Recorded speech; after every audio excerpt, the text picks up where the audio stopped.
High everyone, सबैजना एकदमै सन्चै हुनुहुन्छ होला। म पनि एकदमै आरामै छु। आज चाहिँ घरमा बस्दा वाक्क लाएर म र भाइ चाहिँ लाग्यौँ एयरपोर्टतर्फ। बाहिर मौसम एकदमै फ्रेस र शीतल हुनुको कारणले चाहिँ आज निस्किनलाई पनि एकदमै उचित रह्यो। खासमा त हामी दाजुभाइ नै एकदमै अल्छी मान्छे। आज चाहिँ कहाँबाट जोस आएर हामी निस्क्यौँ। त्यति खासै भिडियो नबनाउने मान्छे एक्कासी भिडियो बनाउँदाखेरि अलिकति लाज भन्ने चाहिँ लाग्ने रहेछ।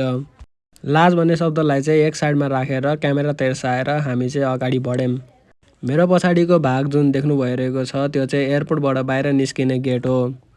मेरो भाइ बाहिर खासै ननिस्किनुको कारणले चाहिँ आज मैले उसलाई जबरजस्ती ल्याएर चाहिँ यसो घुमाउन लगेँ र कुरामा हामी चाहिँ ठ्याक्क एयरपोर्ट गेटमा आइसकेका थियौँ। हामी नेपालीहरू विदेश जानेको एउटा सानो गेट भनेकै यही हो। मौसम पनि एकदमै शीतल र राम्रो थियो भने एयरपोर्टको वातावरण पनि एकदमै सफा। मान्छेहरू त खासै थिएन, सायद दिउँसोको कारणले होला, तर एकदमै मजा आइरहेको थियो। दाजुभाइको गफ भनेको त त्यस्तै हो। हजुरहरूलाई चाहिँ भिडियो कस्तो लाग्छ कमेन्ट डाउन गरिदिनु होला र एक लाइक त जाओस् नै। एयरपोर्टको नजारा चाहिँ यस्तो देखिरहेको थियो।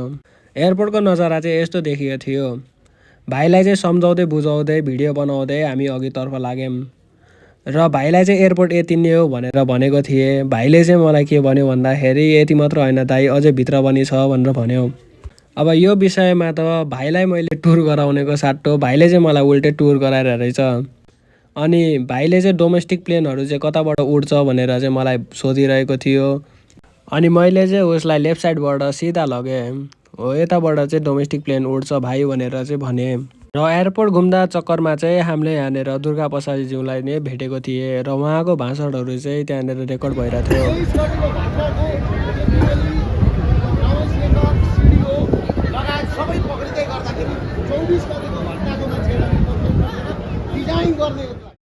र सबै भाषणहरू सुनेर चाहिँ हामी त्यहाँबाट निस्क्यौँ।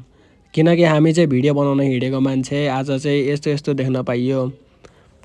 पहिलाको नेताहरूले जे गर्नु गरे, अबको नेताहरूले चाहिँ राम्रो गरोस् भन्ने हामी जेनजीहरूको इच्छा हो। पोलिटिक्स कुराहरू भनेको चाहिँ हुँदै गर्छ। हामी चाहिँ भिडियो बनाउने मान्छे, त्यही भएर त्यहाँबाट निस्क्यौँ। त्यहाँबाट निस्किँदै गर्दाखेरि चाहिँ मैले भाइलाई कहाँबाट बाहिर निस्किने भनेर सोधिरहेको थिएँ।